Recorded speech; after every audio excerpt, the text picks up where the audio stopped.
¿Qué onda, chicos? Soy Oli de Perfiles Históricos y el video de hoy será sobre el legendario guerrero vikingo y rey Ivar el Deshuesado. Hoy los llevaré a la Gran Bretaña y Escandinavia del siglo IX, también conocida como la Era Vikinga. Fue una época para hombres ambiciosos, hombres de espada y asesinos. En tiempos donde la guerra era constante, solo los guerreros más fuertes y astutos serían recordados por sus hazañas. Ivar era todo eso, siendo el veterano de 100 batallas y el cerebro detrás de todas las victorias de su ejército. Esta es su historia. Ivar el Deshuesado, nacido como Ivar Ragnarsson, era hijo del legendario rey y guerrero Ragnar Lodbrok, y su madre era la vidente llamada Olsloag. Nació en algún momento del siglo IX. Sus padres fueron dos figuras legendarias en la historia escandinava, así que Ivar tendría que ser grandioso para forjar su propio legado, distinguiéndose de su padre, Ragnar, y de su legendario abuelo Sigurd, de quien se decía que había matado al dragón Fafnir. En la saga de Ragnar, la ausencia de huesos de Ivar se atribuye a una maldición. Su madre, Olsloag, fue la segunda esposa de Ragnar y tenía poderes de hechicería y clarividencia. Ella advirtió a su nuevo esposo que debían esperar 3 noches antes de consumar su matrimonio, pero Ragnar fue dominado por el deseo y no hizo caso a sus palabras. La saga dice: 3 noches juntos, pero aún separados debemos permanecer, sin adorar todavía a los dioses. Esto salvaría a mi hijo de un daño permanente para el deshuesado. ¿Es él? ¿Ahora engendrarías tú?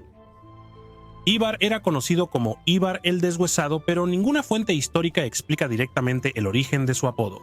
Sin embargo, una explicación es que los vikingos eran famosos por sus apodos irónicos. Pudo ser un vikingo enorme de más de 1.95 metros, quizás cerca de 2.10, con huesos muy grandes.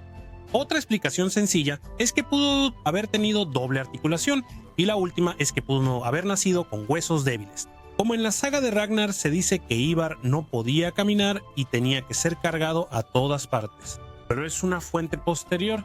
Su nombre puede derivar de la palabra latina para odiado, ya que era odiado por los cristianos en toda Bretaña, pues se decía que los torturaba hasta la muerte si no renunciaban a su fe.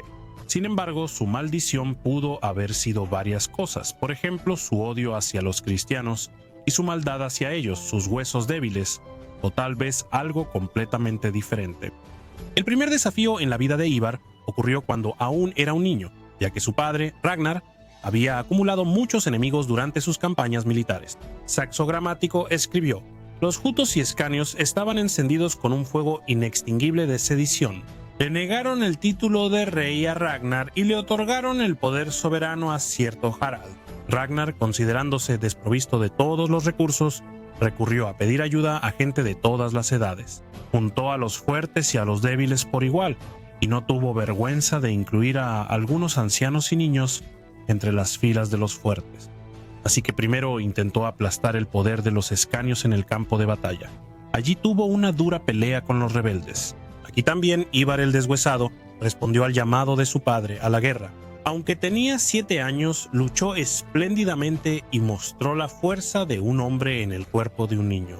Esta fue la primera vez que Ivar se distinguió en batalla. El resto de la infancia de Ivar no está registrado en la historia. Sin embargo, más adelante en la vida de Ivar, una vez que fue un hombre, Ragnar lo tomó como guía ya que conocía el país de York. Aquí desembarcó a sus fuerzas y después de una batalla que duró 3 días, aplastó a las fuerzas del rey Ella. Él y su ejército se retiraron. Esto costó mucha sangre a los ingleses y poca a los daneses. Después de que Ivar fue con su padre Ragnar y sus hermanos a Irlanda, mataron al rey Melbrick, sitiaron Dublín y tomaron sus riquezas tras su rendición. Ivar estaba aprendiendo rápidamente de su padre, Ragnar, lo que significaba ser un vikingo. La tragedia llegó cuando Ivar vio a su padre Ragnar ser capturado y asesinado en un pozo de serpientes por el rey Eller.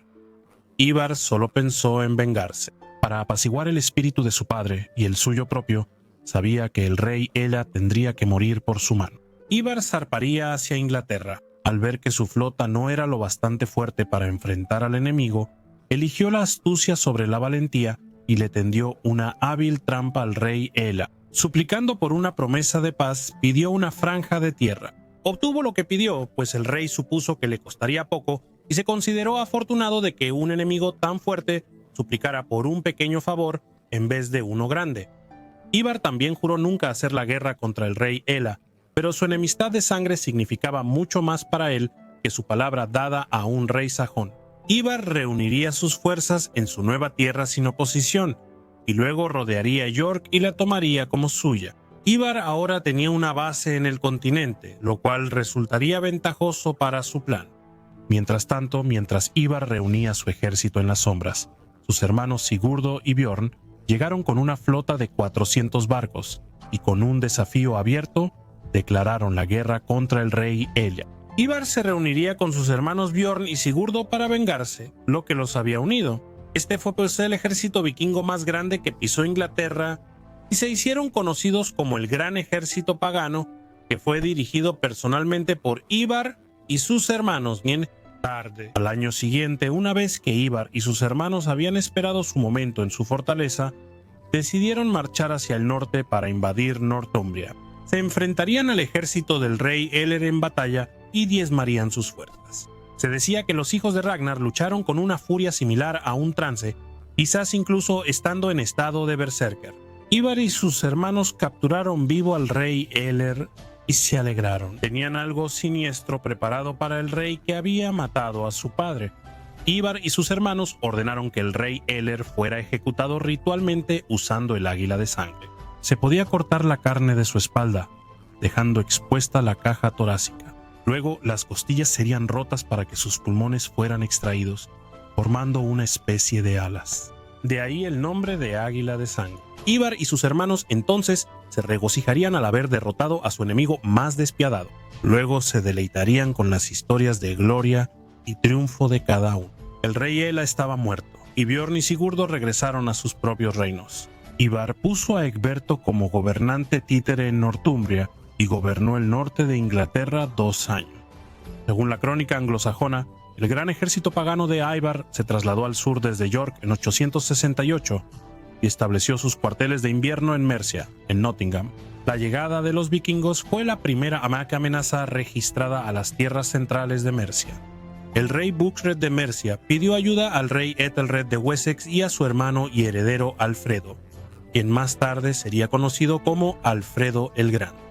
Los ejércitos combinados de Mercia y Wessex se reunieron frente a la posición danesa. Ivar notó que estaba en desventaja numérica y no podía ganar la batalla. En cambio, usó su astucia para asegurar la paz, lo que resultó en el Tratado de Nottingham. Enrique de Huntingdon, escribiendo casi 250 años después, describió la respuesta de Ivar. Ivar entonces, al ver que toda la fuerza de Inglaterra estaba reunida allí, y que su ejército era el más débil, quedó acorralado. Se valió de palabras suaves, astuto como un zorro, y obtuvo la paz y la fidelidad de los ingleses. Luego regresó a York y permaneció allí 1 año, con toda crueldad.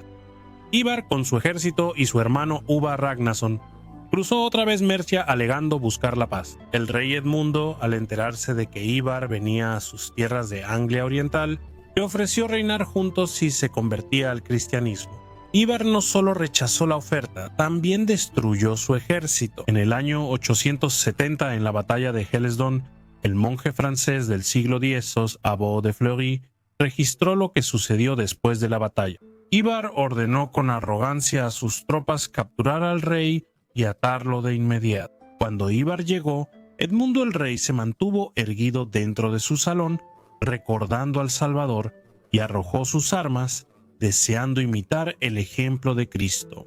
Esos hombres malvados ataron a Edmundo, lo insultaron y golpearon con garrote. Y después llevaron al fiel rey a un árbol y lo ataron a él con fuertes ataduras. Luego lo azotaron largo rato con látigos. Y entre los golpes, él siempre clamaba con la verdadera fe de Jesucristo. Entonces los paganos se enfurecieron locamente por su fe, porque él había invocado a Cristo para que lo ayudara. Le dispararon con jabalinas para su diversión hasta que quedó cubierto de sus disparos, como con las púas de un puercoespín, tal como le pasó a Sebastián. Cuando Ivar, el malvado marinero, vio que el noble rey no negaría a Cristo, sino que con fe firme siempre lo invocaba, ordenó a los hombres que lo decapitaran, porque mientras aún invocaba a Cristo, los paganos apartaron al rey para matarlo. Le cortaron la cabeza de un solo golpe, y su alma partió gozosa hacia Cristo. Verás, Ivar quería poner a prueba la fe del rey Edmundo para ver si Dios intervendría para salvar al rey. El hermano de Edmundo, Edvaldo, huyó a Dorset y se hizo ermitaño. Temiendo por su vida a causa de Ivar, abandonó su linaje real. Así, Ivar puso fin a la dinastía real de Anglia Oriental. Después de vencer a la dinastía de Anglia Oriental, los vikingos, bajo el mando de Ivar, conquistaron toda la tierra. Destruyeron todas las iglesias y mataron a los abades y monjes que encontraron.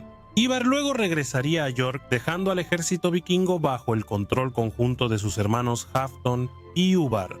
En 870 los hermanos de Ivar pidieron la paz en Inglaterra. Ivar, sin embargo, no podía quedarse de brazos cruzados, así que fue a Escocia y declaró la guerra. En esta empresa se le unió Olaf el Blanco, su cogobernante en Dublín. No era la primera vez que Olaf había estado en Escocia.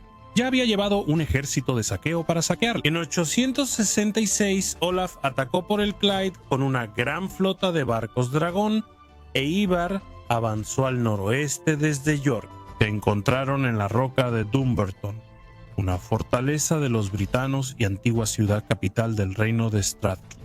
Durante años la fortaleza resistió exitosamente los ataques de pictos, escoceses y anglos. Sin embargo, según los anales de Ulster, Ivar y Olaf sitiaron la fortaleza durante 40 días hasta que se agotó el suministro de agua y luego la arrasaron y saquearon. Ivar era una leyenda viviente como su padre, el asesino de reyes y ruina de linajes reales, pero nunca pudo conformarse con gobernar. Siempre necesitaba más, otro reino y otra aventura.